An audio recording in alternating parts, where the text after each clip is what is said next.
હું 5-6 વર્ષથી દારૂ પીતો હતો બા, પણ તમારા વિડીયો જોવાથી ઘેરે બેઠો વિડીયો જોવાથી ખાવા પીવાનું બધું જ બંધ કરી દીધું માં.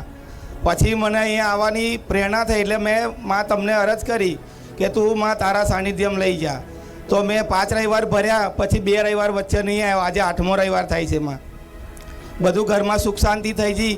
કુળદેવી નહીં યાદ, પણ માં હું મારા મનથી કુળદેવીની પ્રાર્થના કરું. ઘેર બધું માતાજીને ભોજન ધરાવું છું, રોજ દીવો અગરબત્તી કરું છું માં.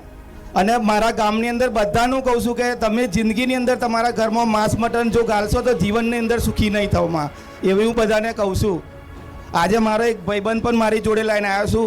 એવો પીધો તોય અમે તેડી લાયા કે તું આ ચાલ, તારા જીવનમાં સુખ શાંતિ કરવી હોય તો માં. કોઈ વાંધો નહીં, કોઈ વાંધો. રામ માળી રામ. રામ રામ. આશીર્વાદ આપજો માં. આશીર્વાદ છે, આશીર્વાદ છે. ઘેર બેઠા અભ્યાસ રાખવો દરેક. ઘેર બેઠા